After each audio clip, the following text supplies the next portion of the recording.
Hello students, how are you? Hope you are fine at home. तो आज हम लोग स्टार्ट करने जा रहे हैं डायमेंशनल एनालिसिस का वीडियो नंबर 2। डायमेंशनल एनालिसिस का थ्योरी पार्ट हम लोग वीडियो नंबर 1 में देख चुके हैं।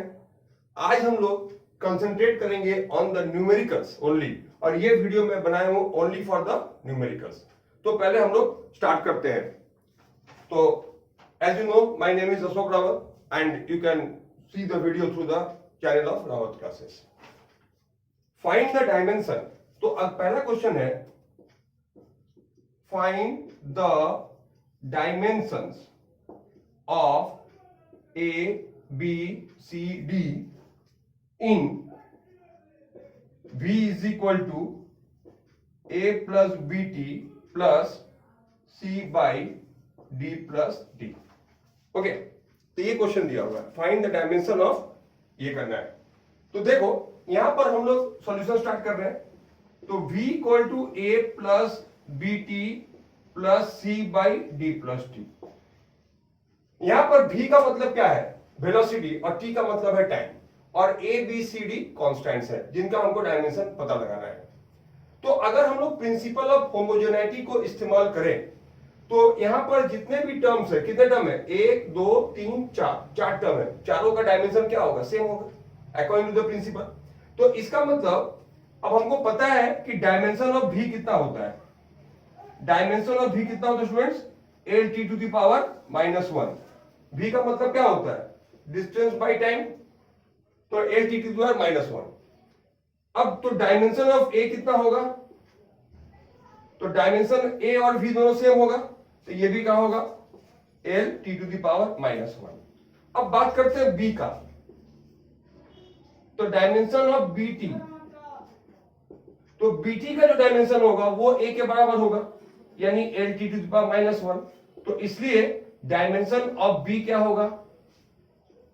L T to the power -1 by ये t, इसका डायमेंशन क्या होगा? t ही होगा। तो क्या मिला? L T to the power -2 हो गया।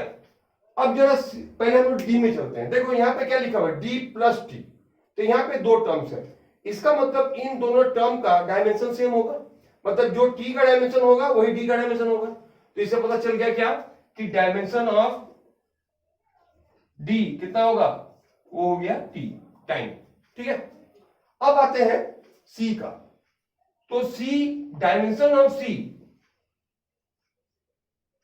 By t is equal to क्या होगा? v। v क्या होता है? L T to the power -1, या हम इसको ऐसे लिख सकते हैं एल बाई टी, है ना। तो t और t और कट गया, तो डायमेंशन ऑफ c क्या मिल गया? l। तो डायमेंशन ऑफ c कितना आ गया? l। तो इस तरीके से हम लोग चारों कांस्टेंट का डायमेंशन फाइंड कर सकते हैं। ठीक है, अच्छा अब आते हैं next some. Okay, next sum, question number 2। Please let me please love the word. If you have not written, pause the video and write the full solution. Okay, question number 2. A body has acceleration of 5 kilometre per hour square. ये है हम लोग का next topic, next type का। A body has acceleration 5 kilometre per hour square. Okay, find its value in CGS। Find its value in CGS। ठीक है, तो CGS में इसका वैल्यू क्या होगा ये हमको फाइंड करना है। ठीक है स्टूडेंट्स, तो हम लोग एक काम करते हैं। हम लोग यहां पे बोला है कि बॉडी का acceleration 5 kilometre per hour square है, तो CGS में उसका वैल्यू क्या होगा? चलो स्टार्ट करते हैं। तो यहां पर क्या होगा, पहले हम लोग जानते हैं डायमेंशन ऑफ एक्सीलरेशन कितना होगा? L T to the power -2। ये क्या हो गया? Dimension of acceleration. तो जब भी इस तरह का सम, एक पहले वाले वीडियो में मैं बताया था कि चेंज ऑफ सिस्टम का सम कैसे करते हैं। तो यहां पर देखो क्या होगा, लेट L1 T1, देखो let L1 T1 be the length and time in the first system. First system क्या है? किलोमीटर और आवर स्क्वायर है। And L2 T2 be that of CGS system. तो L1 T1 को मान लिए फर्स्ट सिस्टम में, और L2 T2 का मान लिए क्या? सेकंड सिस्टम में। तो रूल क्या होता है by dimensional analysis n1 L1 T1 square equal to n2 L2 T2 का पावर -2। ठीक है, n1, अब n1 क्या है? Value of the acceleration in the first system, that is 5। अब n2 हमको फाइंड करना है, तो हम क्या लिख सकते हैं? तो n2 इज इक्वल टू क्या होगा? n1 L1 बाई L2 का पावर कुछ नहीं है, इनटू देखो T1 बाई T2 का पावर -2 है, तो हम इसको रिवर्स कर दिए, T2 बाई T1 का पावर को 2 कर दिए, माइनस पावर हटा दिए। अब जब देखो L1 क्या है? किलोमीटर, ओके, और T1 क्या है? आवर। L2 क्या ले रहे हैं? सीजीएस में पूछा है, तो सीजीएस में क्या होता है? 1 सेंटीमीटर, और T2 क्या होगा? 1 सेकेंड। ठीक है, अब हम लोग वैल्यूज पुट कर दे रहे हैं, और N1 कितना दिया हुआ है? N1 दिया हुआ है, न्यूमेरिकल वैल्यू कितना दिया हुआ है? 5। तो N2 क्या होगा?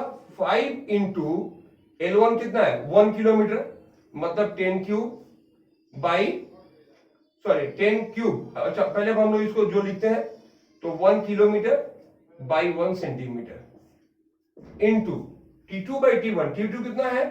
What is T2? 1 second by 1 hour, इसका होल स्क्वायर। ठीक है, now we have to solve this. Solve करके हमको N2 का वैल्यू फाइंड करना होगा। तो कैसे सॉल्व करेंगे देख लो। तो अगर हम लोग इसको N2 क्या होगा?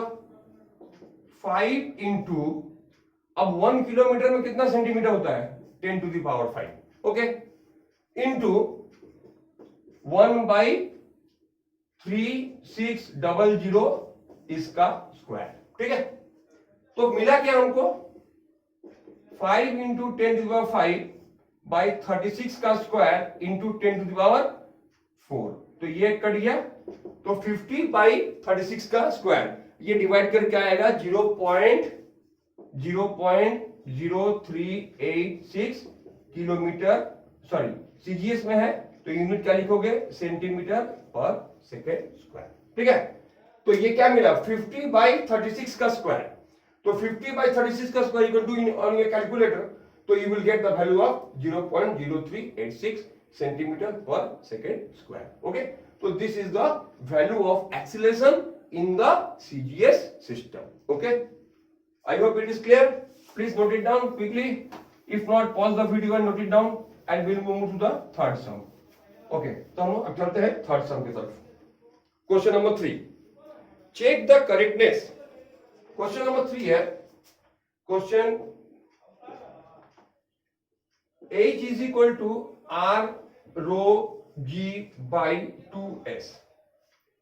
चेक द करेक्टनेस, मैं पूरा क्वेश्चन नहीं लिख रहा हूं, check the correctness of the equation. ठीक है, and correct it if found incorrect. अगर ये इक्वेशन इनकरेक्ट मिलता है डायमेंशनली, तो उसको करेक्ट कर लेना है। अब यहां पर इसका मतलब क्या है? What is are? आर का मतलब होता है, एक्चुअली ये जो फॉर्मूला है ये हम लोग पढ़ेंगे कैपिलरिटी में, कि जैसे मान लो कोई पाइप है, कैपिलरी ट्यूब को पानी में डाल दिए तो पानी ऊपर उठेगा, तो वो कितना हाइट तक उठेगा? वो है h। तो R क्या हो गया? रेडियस। रो क्या हो गया? Density of the liquid, density लिख दे रहे। G का मतलब पता ही हम लोग को, और S यहां पर होता है सरफेस टेंशन।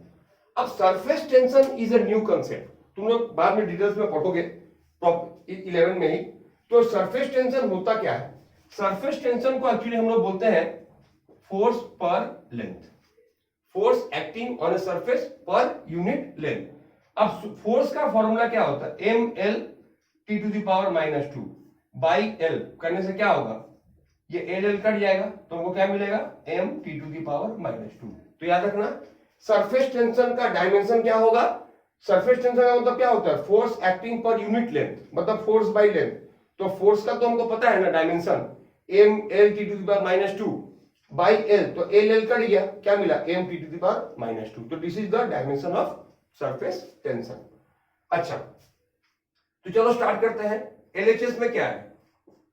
LHS में खाली h है, तो डायमेंशन क्या हो जाएगा? h माने क्या? लेंथ, हाइट लेंथ है, ब्रेथ लेंथ है, हाइट भी लेंथ, सब कुछ।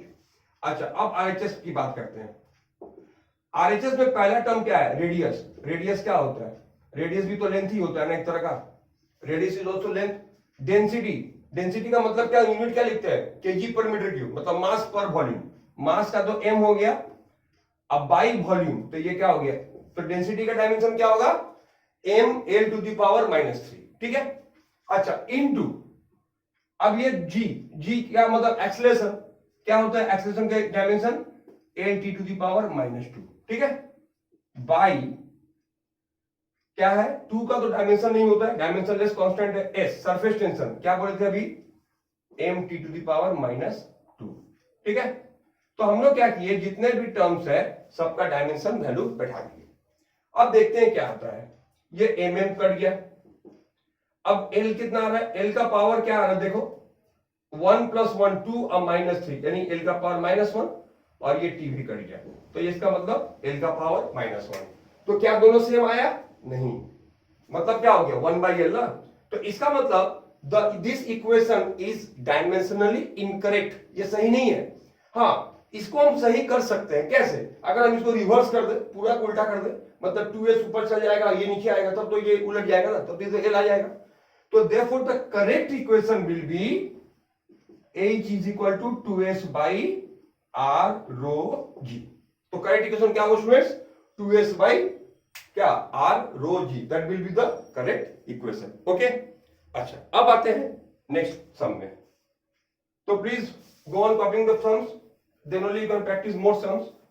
देखो क्लास 11 में तुम लोगों को न्यूमेरिकल पे ज्यादा ध्यान देना होगा, क्योंकि अगर तुम लोग कोई भी बोर्ड्स के लिए हो, या फिर अगर मान लो जेई एडवांस मेंस जो भी एग्जाम दोगे, नीट दोगे, तो वहां पे न्यूमेरिकल का ज्यादा वेटेज होता है। तो इसीलिए please practice the numerical from the beginning, don't avoid it. Okay, question number 4। The frequency n of a tuning fork, frequency n depends on the frequency n of a tuning fork depends upon length, density, Young modulus। Derive a possible equation, derive equation for n।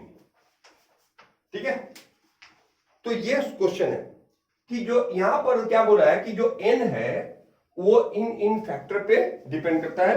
तो हमको क्या करना है? हमको n का equation derive करना है। Okay, now let's do it. अच्छा, तो देखो अब ये n होता है, तो पहले हम लोग समझ लेते हैं इनका डायमेंशन क्या क्या है। What is the dimension of this? ठीक है, पहले जान लेते हैं। तो n का मतलब फ्रीक्वेंसी, फ्रीक्वेंसी क्या होता है? 1/टाइम पीरियड, मतलब 1/t। तो डायमेंशन ऑफ फ्रीक्वेंसी कितना होता है स्टूडेंट्स? डायमेंशन ऑफ फ्रीक्वेंसी कितना होगा? फ्रीक्वेंसी क्या होता है? 1/टाइम पीरियड, मतलब 1/t। तो ये क्या बन गया? t का पावर -1, t इनवर्स बन गया। अब l का क्या होगा? l का अपन व्हाट? द लेंथ, तो लेंथ तो l ही होगा। डेंसिटी अभी बोले थे m l to the power -3। अब आते हैं नया चीज, योंग मॉडुलस। एक्चुअली क्या होता है, this is related to the chapter of elasticity, we will do later in class 11। Young modulus का मतलब होता है स्ट्रेस पर स्ट्रेस बाय स्ट्रेन, मतलब किसी भी चीज के ऊपर का स्ट्रेस बाय स्ट्रेन। जैसे मान लो ये एक रबर, कोई भी चीज है, रबर बैंड है, हम इसको अगर फोर्स दे रहे हैं, एफ फोर्स दे रहे हैं, ओके, तो फोर्स देने से क्या होगा? तो फोर्स पर एक्टिंग पर यूनिट एरिया, उसको बोलते हैं स्ट्रेस। स्ट्रेस का मतलब क्या होता है? तो स्ट्रेस का मतलब होता है फोर्स बाय एरिया, और स्ट्रेन का मतलब होता है डेल एल बाई एल। और स्ट्रेन का मतलब क्या होता है? Del L by L. मतलब तुमने तो इसको टाना, अब उसका लेंथ कितना बढ़ा? Del L. ओरिजिनल लेंथ कितना है? एल। तो अगर देखा जाए स्ट्रेन का कोई डायमेंशन नहीं होता है, क्योंकि दोनों एल एल कट गया, तो ये पार्ट गायब हो गया। तो स्ट्रेस का फॉर्मूला क्या बना? तो योंग मॉडुलस का फॉर्मूला क्या बना? स्ट्रेस, है ना, डायमेंशनल। तो Young modulus is equal to stress but dimensional. अब फोर्स का फॉर्मूला क्या होता है? डायमेंशन क्या होता है? M L T to the power -2, और एरिया कितना होता है? स्क्वायर। ठीक है, तो अगर हम इसको कंबाइन करें तो क्या मिलेगा? M L to the power -1 T to the power minus 2। ये क्या मिल गया? This is the formula for Young modulus. Okay, तो यंग मॉडुलस का फॉर्मूला क्या याद रखेंगे? m l to the power -1 t to the power -2। This is the formula for Young modulus. ठीक है, प्लीज नोट इट डाउन। अब question बोला है क्या कि जो फ्रीक्वेंसी है वो इन फैक्टर पे डिपेंड करता है। ठीक, तो अब स्टार्ट करते हैं। तो लेट, तो given frequency depends upon length, volume, density and young modulus. तो कैसे स्टार्ट करेंगे? तो late n proportional to l to the power a, rho to the power b, y to the power c, where a b c are numbers, where a b c क्या है? Real numbers है। It can be whole number, it can be negative, it can be positive, it can be integer, कुछ भी, rational number, irrational, कुछ भी। अच्छा, अब देखा जाए where a b c are any real number। ठीक, वो फ्रैक्शन भी हो सकता है, नेगेटिव, पॉजिटिव, कुछ भी हो सकता है। अच्छा, तो अब यहां पर हम लोग क्या करते हैं, एक कांस्टेंट डाल दिए k l to the power a, rho to the power b, y to the power c। ठीक है, लिख लेना where k is a dimensionless constant. मतलब एक कांस्टेंट तो है जैसे पाई 2 5, लेकिन उसका कोई डायमेंशन नहीं है। ओके, अच्छा, अब वैल्यू पुट करो LHS। तो यहां पे मैंने क्या बताया था, t टू द पावर -1। अब हम लोग डायमेंशन लिख रहे हैं तो k का जरूरत नहीं लिखने का, क्योंकि k का डायमेंशन होता नहीं है। l का मतलब क्या बताए थे, l, और डेंसिटी का मतलब क्या बताए थे, m, l का पावर -3। अगला मॉडल का फॉर्म क्या बताए थे, l m l to the power -1 t to the power -2। ठीक है, m l to the power -1 t to the power -2। ठीक है, तो ये वैल्यू हम लोग, ठीक है, इसका पावर में क्या आएगा, इसका पावर में आएगा b, इसका पावर में c आएगा। अब जरा सबका पावर को ऐड करो। l का पावर a -3b, तो ये क्या आया, a -3b -c, ये c है। ठीक है, अच्छा, m का पावर क्या आया, b + c, और t का पावर क्या मिला, -2c। ठीक है, और इधर पे क्या है, यहां पर क्या है, t का पावर खाली -1 है। ठीक है, तो हम लोग यहां से स्टार्ट करते हैं। तो l का पावर कहां पे है, तो l का पावर है a -3b -c। तो अब इससे अगर हम सबका पावर को कंपेयर करें तो क्या मिलेगा, क्योंकि हम लोग t वैल्यू पता है, t से शुरू करते हैं, तो comparing the powers we get -2c = 1, c = ½ ठीक, अच्छा, b + c, यहां पे तो कोई m का टर्म नहीं है ना, यहां पे तो m का टर्म है। यहां पे इसका मतलब क्या होता है, इसको तुम लोग ऐसे भी लिख सकते हो समझने के लिए, l का पावर 0, m का पावर 0, बेटर रहेगा। तो यहाँ पे m का पावर क्या है, कुछ नहीं, मतलब m का पावर 0, तो यहाँ b + c = 0, तो c का वैल्यू अगर पुट करते हैं तो b कितना निकलता है, -½ ठीक है स्टूडेंट्स। अच्छा, अब बात आ रहा है l का वैल्यू क्या है, a -3b -c = 0 है ना।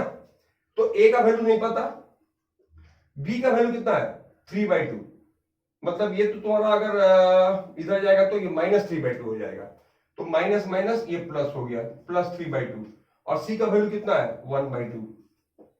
तो a = क्या मिला, यहां पे मिलेगा 2/2, उधर जाएगा तो क्या आएगा, a = -1। ठीक है, तो अब हम लोग इसमें पुट करते हैं इस इक्वेशन में।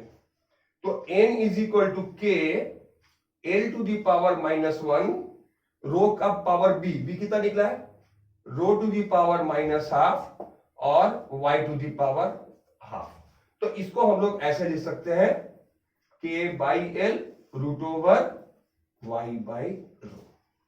ठीक है, तो ये बन गया क्या, the formula for n। What is this, the formula for n। ठीक है, अच्छा, नेक्स्ट वन। तो hope just simple calculation, you have to do it and I hope you can understand this. तो ये हो गया हम लोग का क्वेश्चन नंबर 4।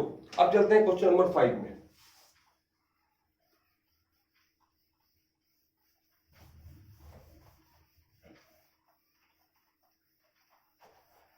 एक क्वेश्चन नंबर 5 में जो क्वेश्चन दिया हुआ है, find the dimensions of constants a and b। देखो पहले क्वेश्चन दिया हुआ है p + a/v², v - b, ठीक है, p + a/v², b - b = RT। Actually ये केमिस्ट्री में दोनों पढ़ोगे this is the formula of van der Waals equation, gas equation, जहां पे हम लोग पीवी इक्वल टू आरटी पढ़ते हैं, उसी का ये मॉडिफाइड फॉर्म है, इसको बोलते हैं वैन डर वाल्स इक्वेशन। तो इसमें ए और बी का वैल्यू कांस्टेंट डायमेंशन पूछा है, you have to find the dimension of A and B. ठीक है, वेरी इंपॉर्टेंट, एग्जाम में भी बहुत बार आता है ऐसा क्वेश्चन। तो ए और बी का, ये जो पी का मतलब क्या है, प्रेशर है, ये वी का मतलब वॉल्यूम है, ये वी का मतलब वी वॉल्यूम है, और ये तो जो नहीं है ये टेम्परेचर है। ओके, तो अब हम लोग को पूछा कि find the dimension of A and B.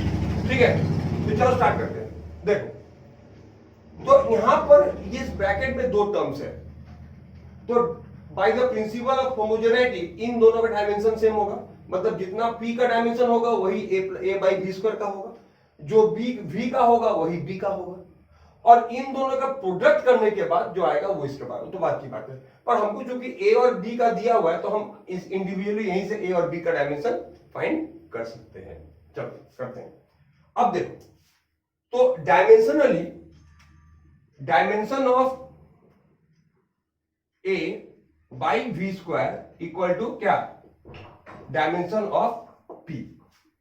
Okay, therefore dimension of a क्या होगा, p का मतलब क्या होता है, p का मतलब होता है force by area into volume का स्क्वायर। ठीक है, अब जब फोर्स का डायमेंशन, अब सबका डायमेंशन लिखो, m l t to the power -2, ये क्या हो गया, ये हो गया फोर्स का, बाई एरिया, एरिया क्या होता है एल स्क्वायर, अब वॉल्यूम क्या होता है एल क्यूब, उसका फिर स्क्वायर। ठीक, तो अगर हम लोग यहां पे देखें तो क्या मिल रहा है, एम एल का पावर कितना आएगा 6 और 1 7, 7 - 2 यानी कि 5, और टी का पावर -2। ठीक है, तो डायमेंशन ऑफ ए कितना निकल गया, M L to the power 5 T to the power -2।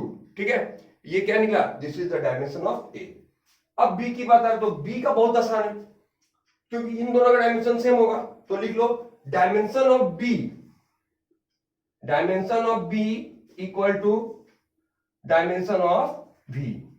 तो डायमेंशन ऑफ वी क्या होगा, एल क्यूब, तो इसका भी क्या होगा एल क्यूब भी होगा। ओके, अच्छा आते हैं next question, question number 6। Okay, I hope you can understand this question easily. Question number 6,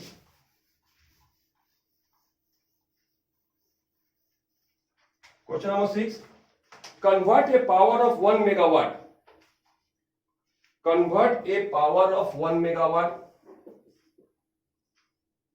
तो कन्वर्ट हम शॉर्ट में लिख दे रहे हैं M megawatt into us to a system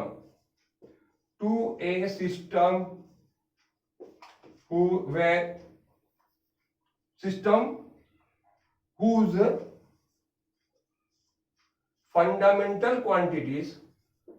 fundamental quantities are 10 kg, 1 dm और 1 मिनट। ओके, मतलब अब देखो, conversion of unit from one system to another system, 1 megawatt power, obviously ये एसआई सिस्टम में पावर का वैल्यू कितना है 1 मेगावाट, मतलब 10⁶ वाट। अब इसको क्या करना है, इसको एक ऐसे सिस्टम में ले जाना है जो ना कि सीजीएस है, ना एसआई है, ना एमपीएस है, ना एमकेएस है, कुछ भी नहीं है, जहां पर लेंथ का बेसिक यूनिट है, एल का वैल्यू है 10 केजी, और सॉरी लेंथ का है 1 dm, मास का है 10 केजी, और टाइम का है क्या 1 मिनट। ठीक है, उसमें हमको 1 मेगावाट का वैल्यू फाइंड करना है। ठीक है, clear, now let's do it. तो क्या करेंगे, ये 1 मेगावाट क्या है, पावर है, तो डायमेंशन ऑफ पावर क्या होगा,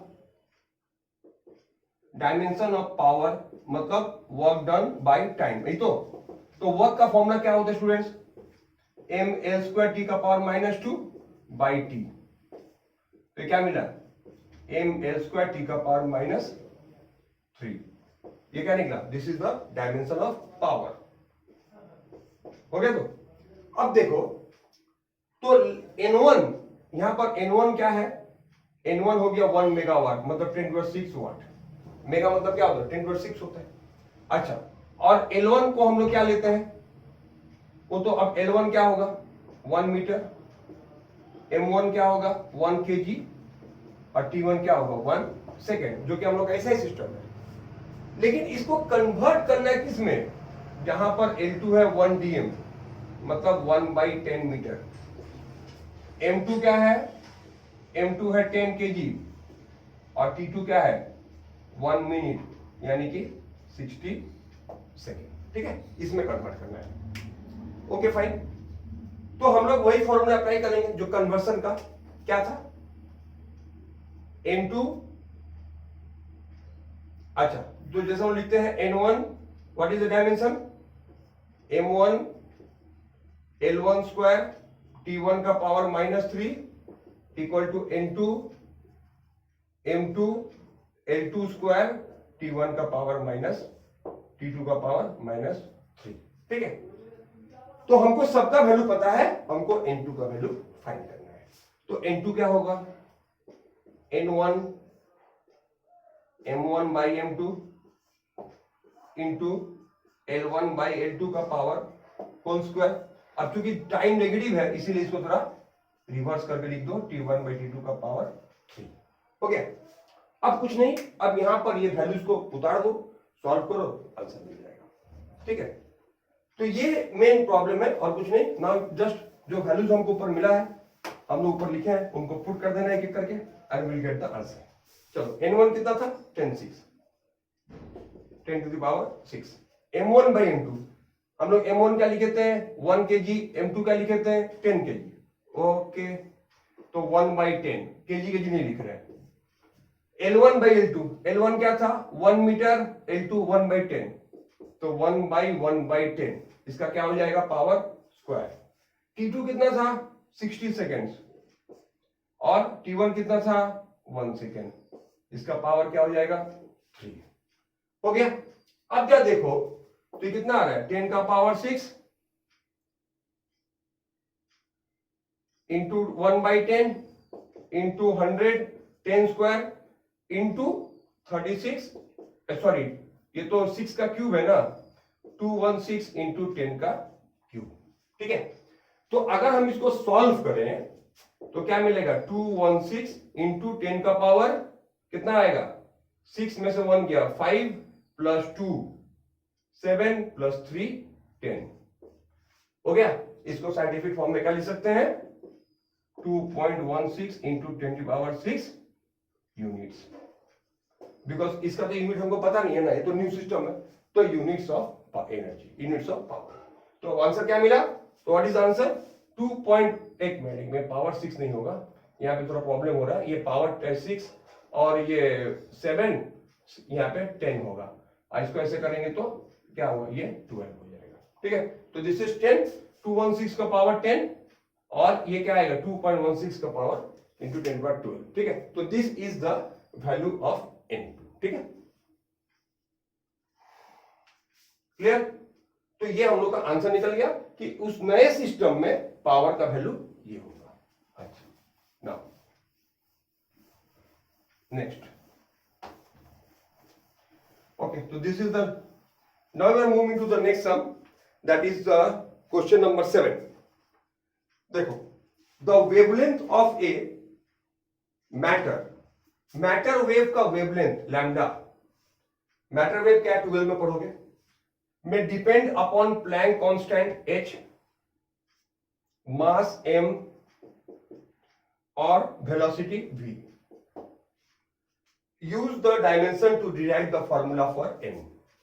okay, तो the derive for the formula for lambda का फॉर्मूला डिराइव करना है। क्वेश्चन क्या है कि मैटर वेव का जो वेवलेंथ है, मैटर वेव का जो वेवलेंथ है वो डिपेंड कर रहा है किसके ऊपर में, that is depending upon this factors. Okay, तो वो ये सब फैक्टर पे डिपेंड कर रहा है। क्या क्या फैक्टर है, प्लैंक कांस्टेंट, मास, वेलोसिटी।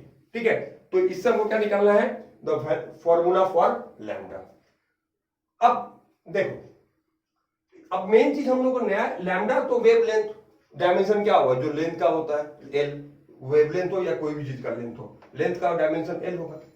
मास का पता है, वेलोसिटी का पता है, एक नया चीज हमको मिला प्लैंक कांस्टेंट। एक्चुअली होता क्या है, प्लैंक कांस्टेंट तुम लोग केमिस्ट्री में अभी पढ़ोगे, स्ट्रक्चर ऑफ एटम चैप्टर में, जो तुम लोग का डिटेल्स में, फिर 12 में, ये फिजिक्स में 12 में आएगा, केमिस्ट्री में 11 में पढ़ लोगे। प्लैंक कांस्टेंट क्या है कि अकॉर्डिंग टू आइंस्टाइन फॉर्मूला कि energy of a light is equal to H nu, H into frequency, इसको हम एच एफ लिख दे रहे हैं, ठीक है, मतलब एच बाई टी, ठीक है। तो energy is equal to H by T, T is what, time period. तो यहां पर एच का तब वैल्यू क्या हो जाएगा, बोलो, एच का वैल्यू क्या होगा, E into T, simple. H का वैल्यू क्या होगा, ई इंटू टी। तो इसका मतलब एच का तब ई का मतलब क्या होता है, एम एल स्क्वायर टी का पावर -2 इंटू टी। तो क्या मिल गया, एम एल स्क्वायर टी का पावर -1, ठीक है स्टूडेंट्स। तो डायमेंशन ऑफ एच क्या मिल गया, M L square T to the power -1, ठीक है। तो this is the dimension for H, clear. अच्छा, तो स्टार्ट करते हैं हम लोग वैसे ही। Let lambda is proportional to h to the power a, m to the power b और v to the power c, ठीक है। तो यहाँ पे एक तो डायमेंशनलेस कांस्टेंट डाल दो, तो लैम्डा इज इक्वल टू के h to the power a, m to the power b, v to the power c, जहां पर k क्या है, k is a dimensionless constant, okay. अच्छा, नाउ अब हमको करना क्या है, वैल्यू, तो डायमेंशनली लैम्डा क्या होगा, लैम्डा इज अ लेंथ, तो L होगा, और यहां पर K को हटा देते हैं। अब ये H का अभी हम लोग लिखे हैं m L स्क्वायर टी का power -1 to the power A, m तो m होगा, v और L, वेलोसिटी क्या होता है, मीटर पर सेकेंड, तो length by time L to the -1 to the power C, ठीक है, क्लियर। अच्छा, अब क्या करेंगे, अब इसको ऐड करो, तो m to the power A plus b, l to the power 2a plus c, और t to the power -a minus c, ठीक है, ये आ गया। और यहां पे क्या है, इसको पूरा लिख दो, m का पावर 0, l का पावर 1 और t का पावर भी 0, ठीक है, ताकि कंपेयर करने में हम लोग को आसानी होगा।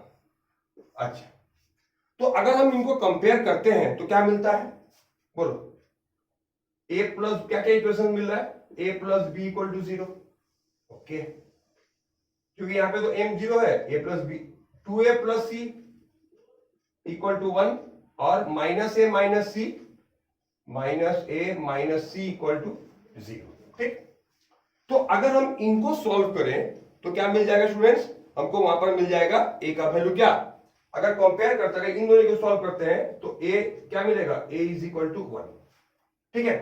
अगर a 1 है तो इसमें पुट कर दोगे तो b क्या मिल जाएगा, -1, और अगर a 1 है तो इसमें पुट कर दोगे तो c का वैल्यू क्या मिलेगा, -1, ठीक है।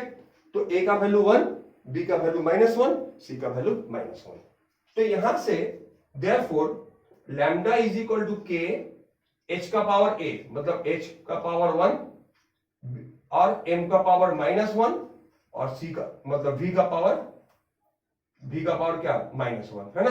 तो क्या मिला, K H by M V, तो लैम्डा का फॉर्मूला क्या बन गया, K H by M V, okay. तो this is the expression for a formula we have derived for wavelength of a matter wave which depends upon 3 factors, Planck constant, mass and velocity, ठीक है। तो ये सब कुछ typical sums है जो तुम लोगों को प्रैक्टिस करना होगा, और भी बहुत सारे सम्स, इसके जैसे सम्स तुम लोग जो भी बुक फॉलो कर रहे हो उस बुक से, okay, whether you are following ISC, CBSC, whatever book you are following, you can please practice the sums, more and more sums from your textbook। अच्छा, क्वेश्चन नंबर 8 देखो, थोड़ा इंटरेस्टिंग सम है। When 1 meter, 1 kg and 1 minute, देखो तो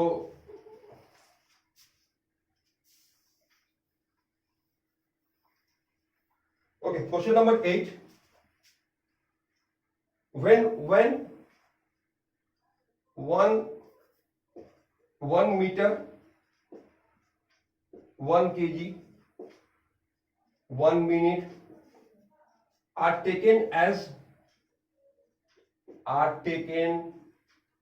as fundamental units, the magnitude of the value of force is 36 units. ठीक है, find this force, find this value in CGS system. Find its value in CGS system. Okay, अब देखो यह बोला क्या कि when 1 meter, 1 kg 1 minute are taken as fundamental, जैसे हम लोग लेंथ मास टाइम लेते हैं तो लेंथ का मतलब क्या 1 मीटर होता है, मास का मतलब 1 kg होता है और टाइम 1 सेकेंड होता है, पर यहाँ पे 1 सेकेंड नहीं 1 मिनट को मान लेना है फंडामेंटल। तो वैल्यू ऑफ फोर्स 36 यूनिट होगा, तो वही उतने ही फोर्स का वैल्यू सीजीएस में कितना होगा, ये क्वेश्चन है कि उतने ही फोर्स का वैल्यू सीजीएस में कितना होगा। ठीक, अच्छा तो चलो करते हैं। तो हम लोग क्या करना है, फोर्स की बात आ रहा है ना, किसका, सो क्वेश्चन किसका है, फोर्स का। तो डायमेंशन ऑफ फोर्स क्या होता है, mL(T⁻²). ठीक है, कुछ बेसिक चीजों का डायमेंशन याद कर लो, जैसे area, volume, speed, acceleration, force, work, energy, power, pressure, ठीक है, प्लैंक कांस्टेंट, तुम्हारा यंग मॉडुलस, ये सब कुछ 10-12 15 जो बेसिक चीजें हैं उनका तुम लोग डायमेंशन याद कर लो, क्योंकि हर जगह तुमको यूज होगा, बार बार आप कितना ये देखना पड़ेगा। तो डायमेंशन ऑफ फोर्स और फिर न्यूमेरिकल करोगे, और याद करने का बेस्ट तरीका क्या है, रटना नहीं है, तुमको न्यूमेरिकल करोगे, जितना ज्यादा न्यूमेरिकल लगाओगे उतना ज्यादा याद होगा। अच्छा, तो डायमेंशन ऑफ फोर्स ये हो गया। अच्छा अब देखो, तो यहां पर N1 क्या ले रहे हैं, 36 दिया हुआ है, L1 कितना दिया है 1 मीटर, M1 कितना दिया हुआ है, M1 कितना दिया हुआ है 1 kg, और T1 दे दिया है 1 मिनट, मतलब दैट इज 60 सेकेंड। और L2 सीजीएस में ले जाना है, तो L2 क्या होगा 1 सेंटीमीटर, M2 क्या होगा 1 ग्राम, और T2 क्या होगा 1 सेकेंड। ठीक है, और हमको N2 फाइंड करना है। ओके, ठीक है, क्लियर। अब अप्लाई करते हैं formula, N1 M1 L1 T1 का power -2, N2 M2 L2 T2 का पावर -2। तो यहां से N2 क्या होगा, N1 M1 by M2 L1 by L2 T2 by T1 का स्क्वायर। ठीक है, सॉरी ये 1 होगा, इसको ठीक से लिख दे रहा हूं, L1 by L2। अब कुछ नहीं है, वैल्यूज पुट करो। N1 कितना दिया था 36, ओके 36। अब देखो ऐड कर लेते हैं, M1 क्या है 1 kg और 1 ग्राम, तो 1 kg मतलब क्या 10³/1। ठीक है, L1 क्या है 1 मीटर 100 सेंटीमीटर, तो हमको पता है 10^2/1। अब रहा बात T2 क्या है 1 सेकेंड, हो गया ना, तो T2 हो गया 1 सेकेंड, ठीक है, और T1 क्या था 1 मिनट, मतलब 36 × 10 का स्क्वायर। ठीक है, ये ना होगा 60 का स्क्वायर। तो देखो ये मैं ऐसे लिख रहा, तो ये 36 और 36 कट गया, ये 10² और 10² कट गया, सिंपल आ गया N2 = कितना 10³। और ये क्या है फोर्स है, सीजीएस सिस्टम में फोर्स का यूनिट क्या होता है डाइन, तो N2 = 10³ डाइन, ये 1000 डाइन जो भी बोल सकते हो। ओके, तो N3 = 1000 डाइन और व्हाटएवर। अच्छा अब आते हैं हम लोग आज का ये वीडियो का आज के लास्ट सम। ठीक है, तो will do one more sum, please practice more and more similar sums, and we will very soon meet for with the second third next chapter, that is motion. अगला चैप्टर हम लोग मोशन में फिर मीट करेंगे, वेरी इंटरेस्टिंग चैप्टर। और please आप लोग और ज्यादा से ज्यादा सम्स प्रैक्टिस कीजिए।